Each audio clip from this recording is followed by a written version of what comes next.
શ્રી ગુરુદેવ દત્ત. ઘણાના પ્રશ્નો છે, સર ભૂકંપ આવી ગયો, હવે આગળ શું? 29 તારીખે એમ કે જે ગ્રહોની ઇફેક્ટ હતી તે પ્રમાણે તમે કહ્યું તો એ પ્રમાણે વિશાળકાય ભૂકંપ આવી ગયો. હવે આગળ શું? ભાઈ તે પછી પણ બીજા 2 ભૂકંપ આવી ગયા 7ની તીવ્રતાનો. કોઈ જગ્યાએ સુનામીની વોર્નિંગ આપવામાં આવી. બીજું કે યુરોપ, મિડલ ઇસ્ટ અને અમેરિકા, ઇઝરાયલ, યુક્રેન અને રશિયા પણ અત્યારે જે ડિસિઝન લઈ રહેલા છે ને તે આ ગ્રહોના પ્રભાવ હેઠળ જ લઈ રહેલા છે. સમજ્યા? એ લોકોને ખબર જ નથી કે એ લોકો શું કરી રહેલા છે. બીજું આપણા ગુજરાતમાં જોયું, પાલનપુર ડીસામાં જે ફટાકડાના ગોડાઉનમાં ફેક્ટરીમાં આગ લાગી છે, એકી હાથે કેટલા માણસ મળી ગયા? 19-20 માણસ મળી ગયા. બરાબર. એનો માલિક પણ કોણ છે? દીપકભાઈ. એટલે કઈ રાશિ? મીન રાશિ. તો મીન રાશિમાં 6 ગ્રહ ભેગા થયા અને સૂર્યગ્રહણ થયું. એની ઇફેક્ટ આપણા પાલનપુર ડીસામાં પણ છે. એટલે મેં કહ્યું હતું તમને કે ગ્રહણની અસર ખાલી યુરોપ, અમેરિકા, મિડલ ઇસ્ટ ત્યાં જ નહીં થશે, આપણા દેશમાં પણ થશે. કોની ઉપર? એ આપણા બધાની કુંડલી પર સીધી ઇફેક્ટ કરે. કહ્યું હતું ને, એ સીધી ઇફેક્ટ આ દીપકભાઈ પર પડી, એમના ફાધર પર પડી, ફૂલચંદભાઈ. બરાબર. એટલે શનિની ઉતારતી પનોટી એ લાફો મારી જ જાય. કહે છે કે લાયસન્સ પણ નહીં હતું આજે સમાધાનમાં, તો એવું રિન્યૂ કરાવવાનું નહીં. એટલે આ બધું જ્યાં પણ ખોટું ચાલે છે તો ત્યાં સુધી એ મેં કહ્યું જ હતું ને કે તમારા સીધા સોફ્ટવેરમાં અપડેટ થાય છે. ભાઈ તમે દુનિયાના કોઈ પણ ખૂણામાં હો. એટલે આ બધા જ્યોતિષો કહેતા ને ભારતમાં દેખાય નહીં, સૂતક નહીં પારું. તેને કીધું આ પાલનપુર દિશામાં દીપકભાઈ તે શું થયું? હે, ઇન્ડિયામાં નહીં દેખાયું તો દીપકભાઈની પથારી ફરી ગઈ ને. ભાગતા ફરતા ના વારનો નહીં, આ પકડાઈ ગયા છે. હવે એક્શન થાય. શરૂઆત માત્ર છે. આની ઇફેક્ટ 4 મહિના 6 મહિના સુધી રહે. એમાં 3 મહિના એટલે કે હવે આ એપ્રિલ મે મહિના, આ 2 મહિના સૌથી વધારે ઇફેક્ટ એની દેખાય. હજુ શરૂઆત થઈ છે. 2020થી આખા વિશ્વનું સંચાલન મહાદેવે લઈ લીધું છે. ને મહાદેવ એના એક સ્વરૂપે આપણા ભારતમાં પૃથ્વી પર આવી ગયા છે. સમજ્યા? હા.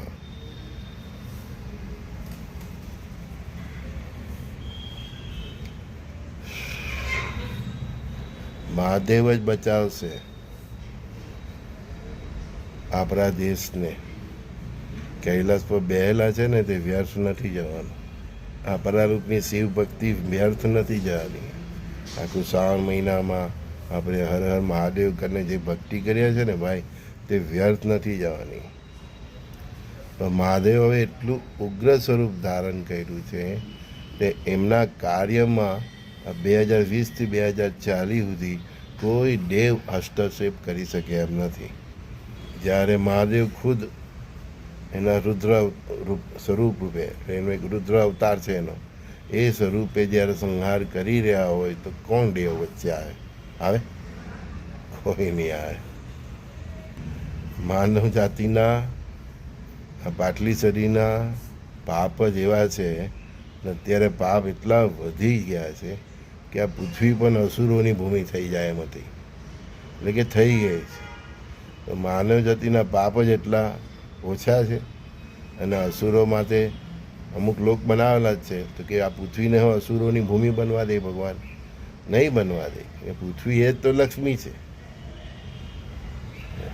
એટલે તમારું ને મારું કોઈનું ભોપું ચાલવાનું નથી. પૃથ્વી એ જ લક્ષ્મી છે ભાઈ. અને ત્યાં અસુરોનું રાજ શક્ય જ નથી.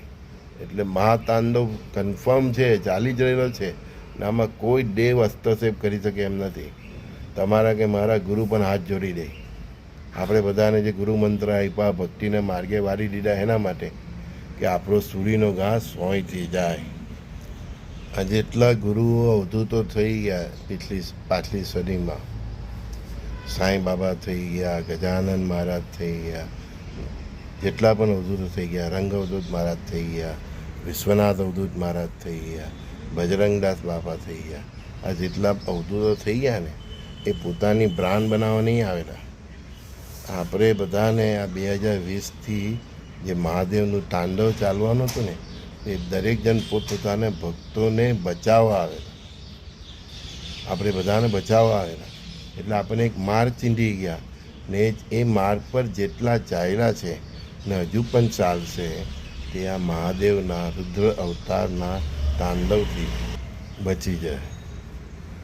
અમે પણ એટલે જ રોજ આવીએ છીએ. મેં તમને કહું છું ને, જ્યાં સુધી એમની ઈચ્છા હશે ત્યાં સુધી આ સંજય દર્શી જે ચેનલ છે તે ચાલુ રહેશે.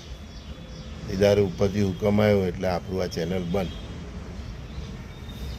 એ પરમાત્માની ઈચ્છા હશે તો આપણે નિત્ય સત્સંગ કરીશું. કારણ કે યુગ નિર્માણ થઈ જાય પછી અમારું કામ જ છે. કારણ કે જે બચેલા હોય તે તો બધા સુધરેલા હોય તે જ બચેલા હોય ને ભાઈ. પછી અમારે અહીંયા આવીને ભોપું વગાડવાની જરૂર જ નથી પડવાની. અમારી કાર્ય પૂરું. પણ અમે બીજે ધંધે લાગ્યા ને ભગવાનની હાથે. હા, ઘણા લોકો આવી પરિસ્થિતિમાં પાછા મને વેપાર ધંધાનું પૂછે, એમના દીકરાનું પૂછે, એમના પત્ની બાળકોના ભવિષ્યનું પૂછે. કોઈ કે અમેરિકામાં શું થાય, કેનેડામાં શું થાય, કોઈ કે ઓસ્ટ્રેલિયામાં શું થાય. દરેકને પોતાની ફિકર છે ને અમને દુનિયાની ફિકર છે કે આ દુનિયા રહે કે કેમ. તળાવમાં રહેલી માછલીઓને, તળાવ એટલે કે દુનિયા, તળાવમાં રહેલી માછલીઓને એ ફિકર છે કે અમને ખોરાક મળે કે નહીં, બરાબર. જ્યારે અમને એ ફિકર છે કે આ તળાવ રહે કે નહીં. હા, સમજ્યા. જો તમારા સમર્થ ગુરુઓ હશે તો તમને કોઈ વાંધો નહીં આવે, ને એને આપેલા મંત્રમાં જો શક્તિ હશે તો પણ તમને કોઈ વાંધો નહીં આવે. તે છતાં પણ એ બધા પારખા કરવા ક્યાં જવા. તો હું એટલું કહું કે તમારા ગામને સિબાડે કે ગામમાં તમારા શહેરના કોઈ ખૂણામાં મહાદેવનું મંદિર હોય તો અઠવાડિયામાં એકવાર જાઓ, પાણી ચડાવો, બીલીપત્ર ચડાવો, જે ચડાવો કરો, કીર્તન કરો, એને અભિષેક કરો. કારણ કે 2020થી આ 2040નો સમય જ મહાદેવનો જ છે. તમારા ગુરુ કાચા હોય, ખોટા ગુરુ પકડા હોય ને લપેટમાં આવી જાઓ એના કરતાં તારણહાર મહાદેવને પકડી લો. 2020થી 40 મહાદેવનું એટલું બધું તાંડવ છે ને કે ખુદ મહાદેવ બચાવી શકે એમ છે. મેં તમને કહ્યું તેમ એમાં બીજા કોઈ દેવ હસ્તક્ષેપ કરી શકે એમ જ નથી. કેમ કે આ પૃથ્વીને અસુરોની ભૂમિ બનવા દેવા માંગતા નથી. તમે કાં છો તમે જોઈ લો. આપણી અંદર રહેલા અસુરી તત્વોને આપણે જ દૂર કરવા પડે. એના માટે આપણે સત્વ પગવું પડે, સત્યના માર્ગે ચાલવું પડે, નિષ્કામ ભક્તિ કરવી પડે અને સ્વચ્છ ભક્તિ કરવી પડે. તંત્ર મંત્રમાં નહીં જવું, તાંત્રિકમાં નહીં જવાનું, સીધી ને સરળ ભક્તિ કરવી પડે. શુદ્ધ સાત્વિક જીવન જીવવું પડે. મેં કહ્યું તેમ ચરિત્ર સાચવવું પડે. ચરિત્ર નથી એટલે અસુરમાં જ આવે. હા, મેઇન કેરેક્ટર સાચવવું પડે, નીતિ નિયમથી જીવવું પડે. મહાદેવને ગમે એ રીતે જીવે તો એની જે શક્તિ છે, એનું જે સુદર્શન ચક્ર છે એ તમને સ્પર્શ નહીં કરે. અને મેં કીધું તેમ ઉપર ગ્રહોમાં જ એવું એ એડજસ્ટમેન્ટ કરે છે કે સીધું તમારા કુંડલીના સોફ્ટવેરને અસર કરે. આ ડીસાના ફટાકડાના ભાઈ એમાં જ હલવાઈ ગયા. એના જેવા કર્મો. અગ્નિ તત્વ અત્યારે આખા વિશ્વમાં સક્રિય છે. જ્યાં તો હતા ડીસામાં થયું, દિલ્હીમાં થયું, તમે રોજ છાપામાં ટીવીમાં જો. આગળ જ માઉન્ટ આબુમાં પણ જંગલો હળગી ગયા. આગળ જ અગ્નિ તત્વો આખા વિશ્વમાં સક્રિય છે. રશિયા યુક્રેનનું વોર લઈ લો, મિડલ ઇસ્ટ લઈ લો, બોમ્બ ધડાકા થાય તે શું છે? અગ્નિ જ છે ને. એટલે અગ્નિ તત્વ અત્યારે આખા વિશ્વમાં સક્રિય છે. પંચ તત્વમાં હજુ તો અગ્નિ તત્વ સક્રિય થયું છે. પણ 29 તારીખે જે બ્રહ્માંડમાં જે ગ્રહોની રચના થઈ છે ને તે હવે બીજા તત્વોને સક્રિય કરે ને એનું સેમ્પલ આપણે એક જોઈ લીધું, પૃથ્વી તત્વ. એટલે ભૂકંપો ચાલુ થઈ ગયા. બરાબર, પૃથ્વીને લગતા દરેક પ્રલય આવી શકે. ભૂકંપ આવે, જ્વાળામુખી વિસ્ફોટ આવે, જળ તત્વ એને એક્ટિવ કરશે. આ મીન રાશિ એટલે જળ તત્વની રાશિ છે, એટલે જળ તત્વ હવે એક્ટિવ થશે. ચોમાસું કેવું જાય એની પર હવે મારી દ્રષ્ટિ છે. ચોમાસા પહેલાં જ પરમાત્માએ મહાદેવે જળ તત્વને 29 તારીખે એક્ટિવ કરી લીધું છે. કાં સુનામી આવે, કાં પૂર આવે, કાં પહાડ ઉપરના ચેકડેમ તૂટી જાય. ત્યાં પાછા મને પૂછે કે અમે 4 ધામ જઈએ તો મરવા માટે મોકલું ભાઈ? હે, આટલી સમજ નથી આવતી કે જળ તત્વ એક્ટિવ થઈ ગયું. હા, તો ઉપર પહાડ પર બનેલો ડેમ તૂટી ગયો, જવાબદારી કોણ લે?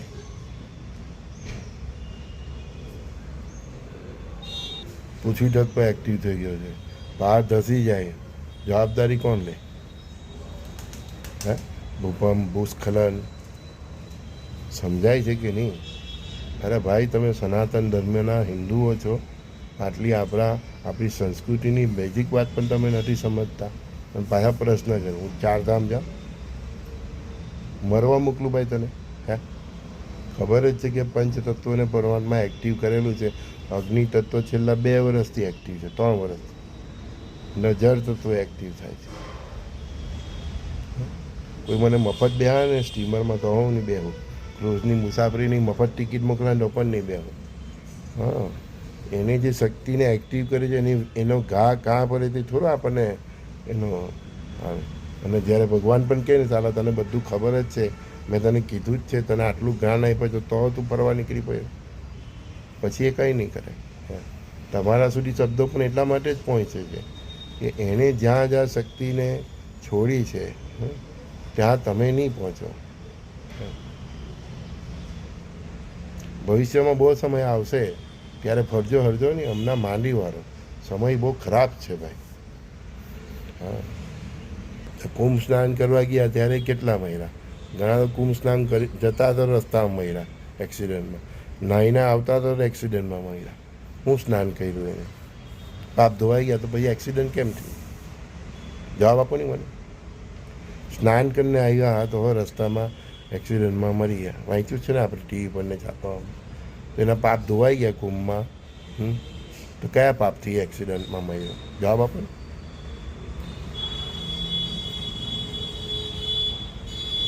એટલે અમે નથી ગયા. આખી દુનિયા ના એના પાપ છોડે એ આપણે લેવા જવાનું. નાવું હોય તો નાહી લઉં ને. આપણી બહુ નદીઓ બેસ્ટ છે ગુજરાતમાં. તાપી છે, નર્મદા છે, અમુક જગ્યાએ જે શું કહે છે અમુક તળાવો છે એનું પણ ઐતિહાસિક મહત્ત્વ છે.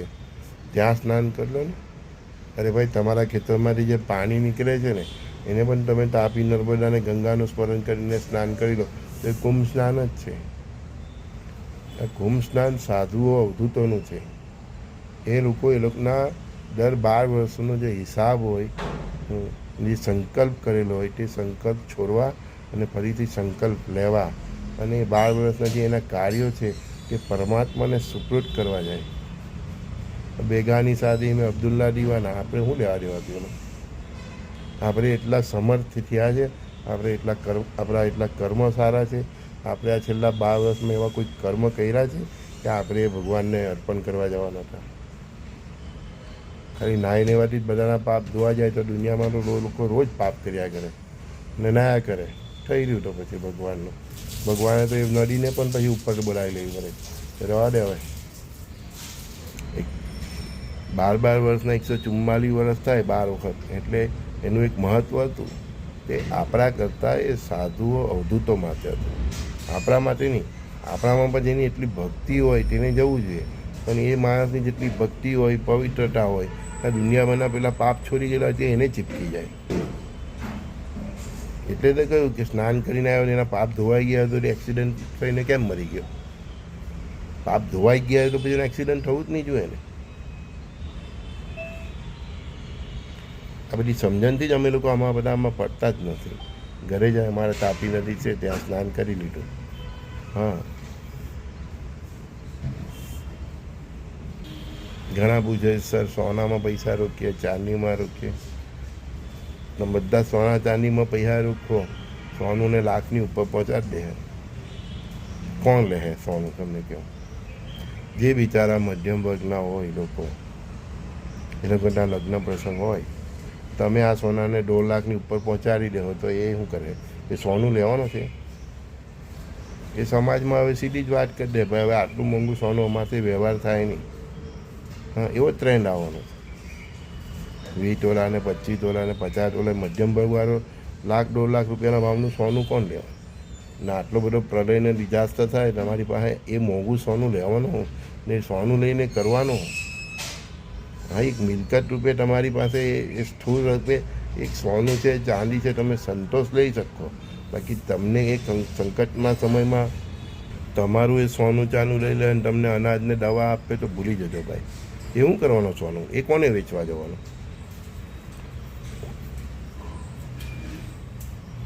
સમજાય છે તમને? હા, એટલે સોના ચાંદીમાં પૈસા રોકો તો પણ માપમાં રોકો. એવું નહીં સમજી લો કે સંકટ સમય આ સોનું અમને કામ જ આવે.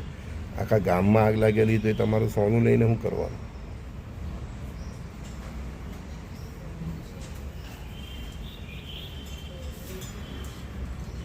કેવળ જ્યોતિષો પર નહીં બેસી રહેવાનું. આપણે પણ વિશ્વમાં ક્યાં શું ચાલી રહેલું છે એ બધી પરિસ્થિતિઓ પર ધ્યાન રાખીને આપણે પણ જીવવાનું. હું કહું છું એટલે પણ એને પણ પૂર્ણ સત્ય નહીં માની લો. તમે તમારું પણ દિમાગ લગાવો ને. અમારા ખોરામાં હું કામ બેસી જાઓ? કોઈ અવધૂતના ખોરામાં હું કામ બેસી જાઓ? તમને કોઈ શક્તિ સંકેત કરે, પછી સંકેત કરે પછી એના આજુબાજુનું તમારે વિચારી લેવાનું. બધું જ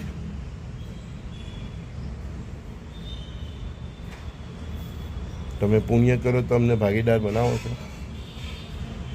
અમે અમારા ભક્તિ, અમારા સમર્પણને કારણે તમને ઈશારો કરીએ છીએ. એ ઈશારામાંથી તમારે સમજી જવાનું ને એ પ્રમાણે બાકીનું બધું પછી તમારે જોઈ લેવાનું. અમારા ગુરુ અમને ઈશારા જ કરતા હતા.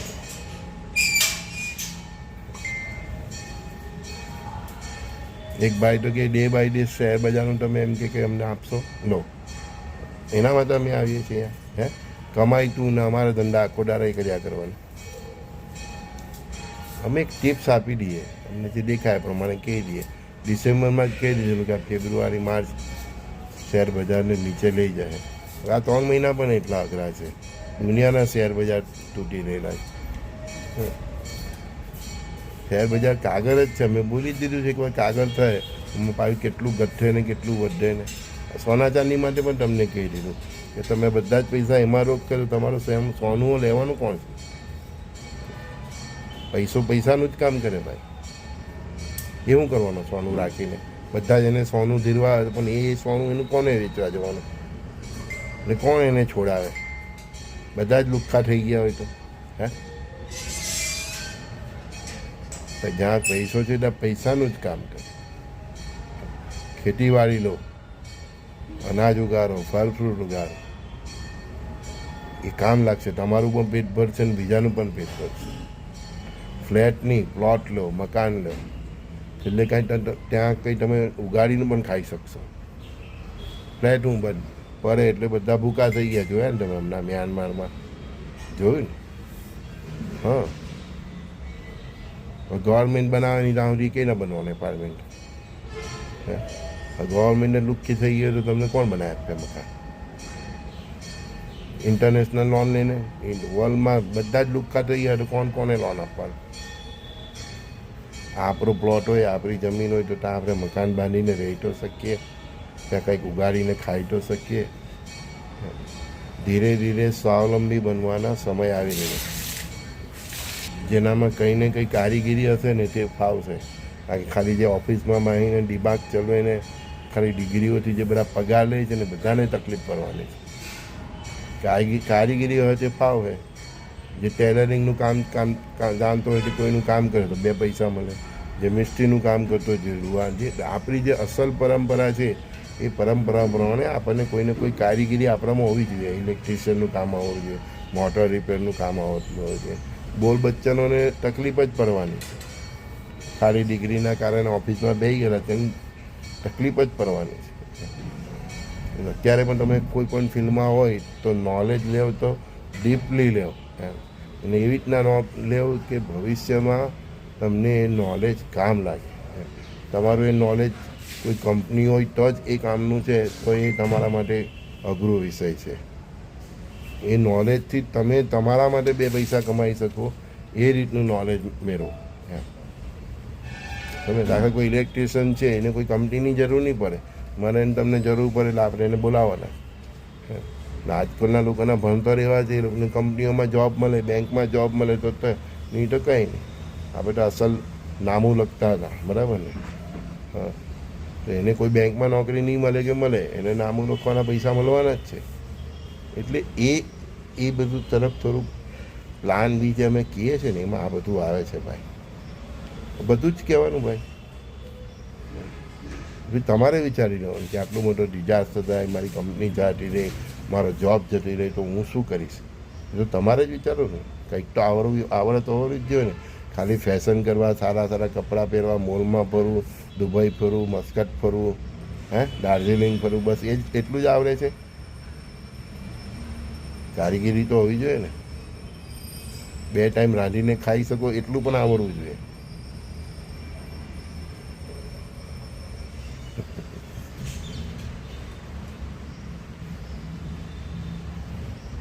હે પ્રભુ,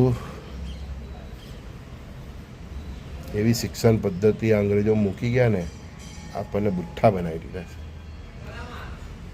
એ પોતે તો બુઠ્ઠા છે જ, તો ઇન્ડિયન્સ અહીંયાથી ત્યાં હાયર કરે છે. એ બુઠ્ઠા જ છે, કારીગીરી નહીં મળે. જર્મની સારું છે, અહીંના મેં એન્જિનિયરોને જાતે કામ કરતા જોયા છે. ને આપણે તો એટલી ડિગ્રીવાળા ખુરશી પર બેસે છે. એને એમ કે આ મશીન ખોલીને ફિટ કરવાનું તો નહીં કરી શકે, એ પેલા ફિટર પાસે અપેક્ષા રાખે. પણ જર્મનીના એન્જિનિયર એના કરતાં વધારે પણ એમાં બીટેક ને એમટેક કર્યો, એને આખું મશીન તમે કહો ખોલીને ફિટ કરી દે, એને છૂટું હો કરી દે. એટલે ભલે તમારે એન્જિનિયર, પણ તમારામાં કારીગીરી હોવી જોઈએ. ખાલી MBBSની ડિગ્રી હોય તો પણ નહીં ચાલે. થોડું સર્જરી કરતાં પણ આવડવું જોઈએ, ડ્રેસિંગ કરતાં પણ આવડવું જોઈએ. એના કરતાં તો પછી નર્સ સારી, એવું થઈ જાય. સમય એવો આવે છે કે જેનામાં કારીગીરી હશે તે ફાવશે. મારું કહેવાનો મતલબ એવો છે. ડૉક્ટરો હોય તો ખાલી પેલું પ્રિસ્ક્રિપ્શન લખી દે, તેને પણ તકલીફ પડે. એ ભવિષ્યમાં એવા ડૉક્ટરની જરૂર પડે, સ્પોટ પર કોઈને વાગ્યું છે, કપાઈ ગયું છે, તો તરત ડ્રેસિંગ કરવું પડે. એટલે આવડત હશે તે માણસ જ ફાવશે, જેનામાં કારીગીરી હશે તે જ ફાવશે. તમારા કરતાં ટેમ્પો ડ્રાઈવર અને રિક્ષા ડ્રાઈવર 2 પૈસા કમાઈ લે, એ કમી તો એને ગાડી ચલાવતા તો આવડે છે. મિકેનિક 2 પૈસા કમાઈ લે. એટલે યુગ નિર્માણ ક્વોલિટી બેઝ થઈ રહ્યું છે. ક્વોલિટી બેઝ, આવડતના બેઝ પર જઈ રહેલું છે. સંસ્કૃતના વિદ્વાન પણ હશે, તે એવા વિદ્વાન હશે કે મંત્રો બોલશે તો વરસાદ પડશે, મંત્ર બોલશે તો અગ્નિ પ્રગટાવશે. સમજી ગયા? એવા સંતો વધુ તો કે તમને સાક્ષાત પરમાત્માના દર્શન કરી શકે. એટલે ક્વોલિટી યુગ તરફ આપણે જઈ રહેલા છે. ચાલો ત્યારે પ્રાતઃકાલે સંજય બોલીવાલાના સત્સંગમાં સૌને પ્રણામ. શ્રી ગુરુદેવ દત્ત. બરાબર છે. માણસ બનો, શુદ્ધ સાત્વિક જીવન જીવો, ચરિત્રવાન બનો, પણ કંઈ ને કંઈક કલા કારીગીરી પણ આવડવી જોઈએ. ખુરશીમાં બેસીને જે પોતાના પૈસાના જોડે જે બધી કમાવાની જે લોકોને પણ રીત છે ને, એ લોકોને આગળનો સમય કઠિન થઈ શકે છે. કંઈ ને કંઈ કારીગીરી હોવી જોઈએ કે આપણે કોઈને હેલ્પફુલ થઈ શકીએ. બરાબર. શ્રી ગુરુદેવ દત્ત. મળીએ ત્યાં સંજય બોડીવાલા. નંબર 7405323000. આ નંબર યાદ રાખજો, વોટ્સઅપ કરજો કંઈ પણ તમને શંકા કુશંકા હોય તો. બાકી થવાનું એ જ છે જે મહાદેવ વિચારી દીધું છે. બાકી તમારું ને હું કોઈને કંઈ ચાલવાનું નથી. એક જ શબ્દમાં કહી દીધું તમને. અસુરો માટે બધા બહુ લોક છે, પાતાળ લોક છે, આ લોક છે, તે લોક છે. પૃથ્વીને અસુરોની ભૂમિ એ બનવા દેવા નથી માંગતા. એના કારણે 2020થી તાંડવ ચાલે છે, 2040માં પૂરું થવાનું છે. એટલે આપણા અંદર અસુરી તત્વો હોય તેને અત્યારથી ધીરે ધીરે બહાર કાઢવાના. ઓકે, મળીએ ત્યારે. શ્રી ગુરુદેવ દત્ત.